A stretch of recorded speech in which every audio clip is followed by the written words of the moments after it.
안녕하십니까. 한반도의 평화적 통일을 위해서 열심히 노력하고 있는 알고알고의 홍강철입니다. 국제사회에서 북쪽 사람들이 위화부리를 해서 모아들이는 돈, 그 돈을 보고 국제사회에서는 김정은 위원장의 비자금 이렇게 부르죠.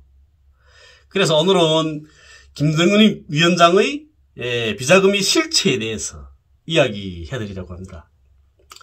이 지구상에 존재하는 그 어느 나라나 국내에서 소외되는 모든 제품들을 자급자족하는 나라는 없습니다. 그래서 다른 나라들에서 수입해 들여오는 거죠. 북쪽도 마찬가지입니다. 국내에서 생산하지 못하는 제품들은 외국에서 수입해다가 공급하는 거죠. 외국에서 수입해 들여오자 하게 되면 위화가 있어야 되는 거 아닙니까? 더욱이 원유 가공 제품 같은 경우에는 원유를 북에서 생산하지 못하니까 외국에서 수입해 들여와서 국내에서 가공해서 이렇게 공급하거든요. 그런데 원유도 국제제재 품목이 아닙니까? 그래서 국내에서 사용할 수 있는 이런 충분한 양을 들여오지 못합니다. 그렇기 때문에 지금 현재 북에서는 탄소 하나 화학공업이라는 걸 지금 건설하고 있거든요. 탄소 하나 화학공장 이런 걸 건설하고 있는 겁니다. 그 공장을 건설해서 석탄에서 이제 원유에서 나오는 이런 제품들을 석탄에서 뽑자는 거죠. 그래서 원유 의존도를 낮추려고 하고 있는 겁니다. 어쨌든 이렇게 외국에서 생산되는 물품들을 국내에서 생산하지 못하는 물품들을 외국에서 수입해 들여오자게 되면 외화가 필요한 겁니다. 그래서 외화불이를 하는 거죠. 근데 북에는 개인 기업들이 없으니까 다 국가기업 아닙니까? 그러다 나니까 외화벌이를 국가가 주도하는 겁니다. 당과 국가가 주도하는 거죠. 당과 국가가 외화벌이를 주도하기 때문에 다릅니다. 당에서 진행하는 외화벌이하고 내각에서 진행하는 외화벌이가 다르거든요. 당과 내각의 세간살이가 좀 다르기 때문에 그러는 거죠. 우선 당자금은 어떻게 만들어지는가? 여기에 대해서 이야기하겠습니다. 당자금은 우선 당원들이 당비로 이루어집니다. 당자금은 당원들은 매달 자기 생활비 2%를 당비로 납부하죠. 당비는 최고 지도자도 바쳐야 되는 겁니다. 그리고 당에서 운영하는 이런 금강들을 비롯해서 이런 광산들도 있고 외화벌이 기업소들도 있죠. 이런 기업소들에서 생산하는 이런 제품들을 가지고 외국에 내다 팔아서 외화를 들여다가 당자금을 충당하는 거죠. 그리고 당원들 같은 경우에는 외화벌이 과제를 수행합니다. 외화벌이 계획은 이게 당위원회를 단위로 해서 떨어지거든요. 근데 우리 당위원회에서 1년에 금 몇 그램 이렇게 해라 이렇게 떨어지는 겁니다. 이렇게 외화벌이 계획이 떨어지게 되면 해당 당위원회에서 공장 행정부서하고 토론해 가지고 당원들 중에서 인원들을 선발해서 금캐로도 보내고 이렇게 하거든요. 그리고 또 일반비가 좀 남아도는 그런 기관 기업소들 같은 경우에는 또 돈을 주고 다른 사람들이 개인들이 캔 금을 또 사기도 합니다. 사서 외화벌이 계획을 바치는 거죠. 이렇게 당자금은 당이 운영하는 이런 금강을 비롯한 이런 광산들, 그리고 또 외화벌이 회사들, 당이 운영하는 당원들이 당이 운영하는 당에 소속되어 있는 외화벌이 회사인 거죠. 또 당원들이 수행하는 이 외화벌이 과제 이런 거로 충당이 됩니다. 그리고 또 군수공업 부분에서도 또 판매하는 그런 제품들도 외화로 판매하게 되면 당자금으로 다 들어가는 거죠. 군수공업 부문 보고 북에서는 제2경제위원회 이렇게 부르거든요. 그럼 제2경제위원회는 당중앙 군사위원회 소속이거든요. 예? 군사위원회 소속인 겁니다. 그렇기 때문에 이 경제에서 벌어들이는 돈도 당자금으로 다 들어가는 거죠. 그리고 또 직맹, 또 청년동맹, 농군맹 이런 근로단체들에서도 외화벌이를 하긴 합니다. 근데 여기서 벌어들이는 외화들은 자기 조직을 운영하는 데 쓰죠. 또 그 외에 또 인민군, 내각, 성, 그다음 또 위원회들, 각 도시군들에서도 또 외화벌이를 하거든요. 근데 이런 외화들은 다 자기 단위들에서 다 사용합니다. 그리고 당과 내각이 그 위화를 사용하는 목적이 조금씩 다르거든요.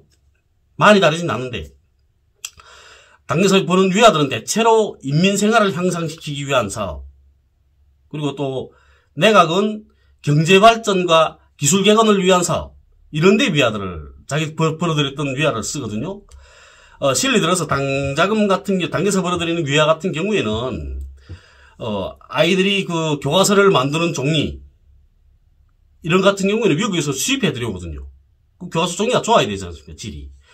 물론 고난의 이 시기에는 그 국가가 어려우니까 교과서 종이를 좋은 종이로 못 했었습니다. 모소지로 못 했었거든요. 근데 그 고난의 지난 다음에, 예? 2010년 지나서부터는 교과서로 다 좋은 종이로 다 해줍니다. 그런데 이렇게 그 교과서 만드는 종이를 외국에서 수입해 들여오는 이유는 그 종이를 만드는 기술이 없어서 그런 게 아니거든요. 나무 때문에 그럽니다. 나무. 펄프라 그러죠. 우린 펄프라 하거든요. 예, 펄프에서, 어쨌든 나무에서 펄프를 뽑고, 거기서 종이를 뽑고 해야 되지 않습니까? 그런데 나무를, 국토 면적은 그 제한되어 있는데, 종이를 만들겠다 계속 나무를 베면 안 되죠. 가뜩이나 나무 없는데. 예? 그래서 북중 노동자들이 러시아에 가서 벌목을 하는 겁니다. 벌목을 해가지고 그 일부를 북이 가지거든요. 그래서 그 원목들이, 예? 그 러시아에 가서 벌목한 그 원목들이 일부가 북으로 들어갑니다. 북으로 들어가면 어디로 가냐면 길주 펄프 공장에 들어가거든요. 그래서 거기에서 펄프를 만들고 뭐 종이도 만들고 이렇게 하는 거죠. 예. 그렇게 하는 겁니다. 그래서 그렇게 만드는 종이로 가지고도, 그러니까 그리고 또 그렇게 만드는 종이를 가지고 이 국내 수요를 충족시키지 못합니다. 그렇게 만드는 종이 가지고도. 그래서 아이들한테 공급할 그 교과서를 만드는 종이는 외국에서 수입하거든요. 그런데 그 돈을 내각에서 지급하는 게 아니고 당에서 지급합니다. 당자금으로 사온다는 거죠. 그리고 북에서 그 아이들한테 선물로 교복을 선물로 주지 않습니까? 해마다. 근데 교복을 선물로 주는데 그 교복 만드는 그 천 같은 경우에도 당자금으로 외국에서 사들여옵니다. 이렇게 그 당자금은 그 인민생활 향상 이런 데 대부분에 쓰이게 되죠. 그리고 또 당자금을 가지고 또 당일꾼들한테 생활비를 지급하고 또 당에서 필요되는 물자들도 사고 이렇게 하는 거죠. 이번에 진행된 당제 8차 대회 이런 대회 할 때에도 당자금을 가지고 대회를 하는 겁니다. 대회라는 잔치거든요. 예, 당자금 가지고 치르는 거죠. 그런데 이 당자금은 국가예산에 반영되지 않습니다. 그리고 국가를 운영함에 있어서 필요되는 모든 자금을 국가계획위원회가 모든 자금을 그러니까 모든 항목들에 대해서 구체적으로 작성을 해서 국가예산에 반영시키는 건 이건 거의 불가능합니다. 우리 자본주의사회도 같을 겁니다.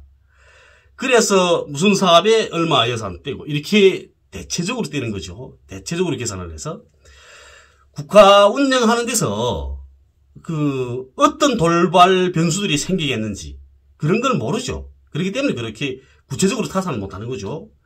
그래서 당자금은 국가 예산에 반영되지 않은 이런 그 이런 사업들에 그 사용하게 됩니다. 그러니까 실례 들어서 그 어떤 실례 들 수 있냐면 최고 지도자가 어느 공장을 지금 현지 시찰하고 있습니다. 현지 시찰하고 있는데 보니까 구공장 설비가 너무나 낙후한 거죠. 그러면 이거 최신식 설비로 바꿔야 되겠다. 그렇다면 이 설비를 우리 국내에서 만드는 건 어떠냐? 근데 국내에서 만드는 건 만들자게 되면 오히려 돈이 더 많이 들고 미국에서 사오는 게 낫겠다. 공장을 통째로. 그러면 좋다. 그렇게 하면 미국에서 사오자. 그렇게 하고 최고 지도자가 결심하는 거죠. 그러면 좋다. 무역 일꾼들한테 이야기하는 겁니다. 예? 당자금 줄 테니까 미국에서 공장을 사들여오라. 이런 공장을 사들여오라. 그래 사들여오는 게 뭐 닭공장 같은 것도 사들여오지 않습니까? 북에서도. 예? 중국에서 사들여오거든요. 다른 나라에서. 이럴 땐 당자금이 지출되는 겁니다. 북에서 1996년에 그때부터 이 고난행군을 겪었죠. 예? 그러면서 식량이 턱없이 모자랐습니다. 그래서 농사를 제대로 지어야 되는 거죠. 물론 농사에 뭐 여러 가지 변수들이 많이 작용하죠. 종자도 좋아야 되고 기후도 알맞아야 되고, 예? 그렇지만 가장 기본은 뭐냐면 물이 있어야 되는 겁니다. 물이 없으면 농사를 못 짓죠. 그래서 물이 있어야 되는데 농사를 짓자니까 전기가 없는 겁니다. 전기가 있어야 양수기로 물을 퍼서 올리죠. 그런데 전기가 없죠. 전기가 모자라서 물을 제대로 공급하지 못하는 겁니다. 논밭에. 그래서 생각한 게, 그래서 그럼 좋다. 그럼 우리 국토건설 대계획에 따라서 이 대계획이 있는 그대로, 국토건설 계획이 있는 대로 우리가 자연 흐름식 물길을 건설하자. 이렇게 하게 된 겁니다. 그래서 제일 처음으로 시작한 게 고난행군 시절에 제일 처음으로 시작한 게 그 개천 태송호 물길공사입니다. 그게 한 98년, 99년 그쯤에 시작했을 겁니다. 그 공사를. 그 이후에는 철산, 백마군이라는 게 있거든요. 백마군인 게, 백마라는 데가 있습니다. 저기 신의주 쪽에. 그게 피영군인 것 같습니다. 피영군 백마, 노동자구. 네? 그게 그 화공장 있죠. 원유 정제공장. 원유 가공공장, 정제공장이 아니고. 백마철산. 백마에서부터 철산군까지 가는 물길공사. 예? 그 다음 미륵벌 물길공사. 이런 걸 해가지고, 개천 태송호 물길공사 같은 경우에는 평안남도 하고 평양시. 거기다 물길 되는 거고요. 예. 그 다음 평양시하고, 그 다음엔 이제 개천 태송호 같은 경우에는 평안북도입니다. 평안북도. 피영군부터 이렇게 개천까지. 네? 그 다음에 이제 미륵벌 같은 경우에는 항해북도, 곡산, 신계, 수안, 여기다 논밭에 물을 대는 거고요. 이런 물길 공사를 해가지고 물 문제를 풀었습니다. 자연 흐름식. 그런 물길 공사를 했죠. 이 개천 태송호 물길 공사 제일 처음 시작할 때죠. 물길 공사를 결심하고, 그 다음 진행하려고 하니까, 굴착기가 있어야 되는 겁니다. 대형 굴착기들. 그러면, 좋다. 국가 예산에 대형 굴착기 생산이 반영되지 않았으니까, 그래서 김정일 위원장이 결심하는 거죠. 낙원기계공장에서 만들거든요. 대형 굴착기는 다. 낙원기계공장이라는 건 신의주에 있습니다. 남신의주에 있는데, 그게 낙원기계공장에서는 굴착기, 회전식 착전기, 그 다음에 대형 산소 분리기, 그 다음 자동차 기중기, 유압펌프, 압축기, 이런 거에서 그런 걸 해서 이렇게 대형 기계들, 이런 기계들을 계열 생산합니다. 그 공장에서. 계열 생산하는 공장이거든요. 또 여기서 생필품 같은 것도 생산합니다. 그때 고난행군 시기에 그 공장에서 고압 티탄 가마거든요. 티탄으로 되어 있는 거. 티타늄 이렇게 부르죠, 여기서는. 우린 티탄이라고 부르거든요. 그런 티탄 가마, 그 다음에 흡진기, 이런 걸 만들었습니다. 생필품으로. 제가 우리 초소에서 썼거든요. 초소에서 써서 합니다, 그런 거는. 대단히 질이 좋습니다. 모양도 영 이쁘고요. 그렇게 이런 것들을 생산하죠. 낙원기계에서는. 근데 김정일 위원장이 제 생각에 1999년이나 98년 어쨌든 개천 태송호 물길공사 시작하면서입니다. 시작하게 되면서 김정일 위원장이 신의주 송안리에 초대소가 있거든요. 그 초대소에 김정일 위원장이 내려갔습니다. 내려가서 송안리 초대소에서 낙원기계까지는 멀지 않거든요. 한 8km 정도? 그 정도밖에 안 될 겁니다. 한 8km도 안 돼. 한 14km? 그래서 4km 정도. 예? 4km 정도. 한 10리 정도나 됩니다. 10리 정도. 그래서 송안리 특각에 초대소에 내려가서 김정일 위원장이 낙원기계 공장 지배인하고 당비서를 불렀죠. 불러서, 예? 이제 우리 개천 태송호 물길 공사를 진행해야 되겠는데, 굴착기가 필요하다. 대형 굴착기가. 그래서 외국에서 사오는 것보다 우리 공장에서 만드는 게 낫지 않겠냐. 예? 그래서 낙원기계 공장에서 좀 만들어 달라. 그때 제 기억에 40대를 만들려고 했던 것 같습니다. 40대만 만들어 달라고 먼저. 그래서 낙원기계 공장에서 만들겠습니다 한 거죠. 그게 김정일 위원장이 그럼 내가 당자금 주겠다. 당자금을 줄 거니까 만들어 달라. 이렇게 한 거죠. 공짜로 만들어 달라 이렇게 못 하는 겁니다. 당자금을 줘서 만들어 달라고 했죠.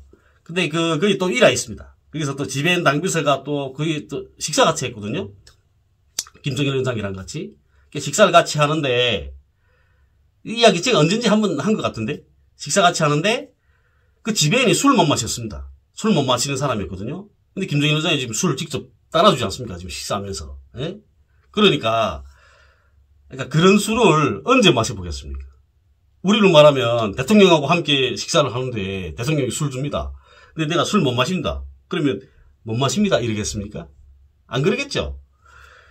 그래서 술을 줘서 그 술을 그 사람이 또 그 정신없이 또 술 마신 겁니다. 또 그 술을 언제 먹어보겠냐 해서 마셨는데 그러다 나니까 술 마시지 못하는 사람이 술을 또 들이다 먹다 나니까 인사불성이 된 거죠. 그래서 밥을 못 먹고 갔습니다. 그 사람이. 지배인이. 김정일 위원장이 저 사람 밥 못 먹고 갔는데 새벽에 이제 아플 거라고. 그래서 김정일 위원장이 요리사를 보낸 거죠. 본인 요리사들, 담당 요리사를. 그 요리사들을 보내가지고 아침에 예? 숙취해소에 좋은 그런 아침 식사를 대접하도록 이렇게 한 적도 있었습니다. 이런 일화들도 있었죠. 이렇게 북에서는 당자금은 국가 운영에 있어서는 한계가 없이 지출되는 거죠. 말하자면 비상시에 사용하는 쌈짓돈, 비상금인 겁니다. 비상금, 당자금은. 물론 당자금을 사용하는 데 있어서 최종 결정권자는 최고 지도자죠. 그렇지만 비자금이라 부르지 않습니까? 근데 비자금이라 하게 되면 딱 이미지가 어떠냐면 감춰두고 그러니까 불법적인 일로 벌어들인 돈을 감춰두고 자신의 향락만을 위해 쓰는 돈처럼 그렇게 비춰지는 거죠. 비자금이라고 하게 되면. 김정은 비자금이라 하게 되면 국제사회에서 김정은 위원장에 대한 이미지를 흐릴 수는 있어도 북쪽 인민들이 생각을 흐리지는 못합니다. 북쪽 사람들은 당자금은 어떤 데 쓰인다는 이런 걸 다 알고 있기 때문입니다. 그래 오늘 시간도 여러분들이 북을 알아가는 데서 의미 있고 또 재미있는 그런 시간이 되셨길 바라겠습니다. 감사합니다.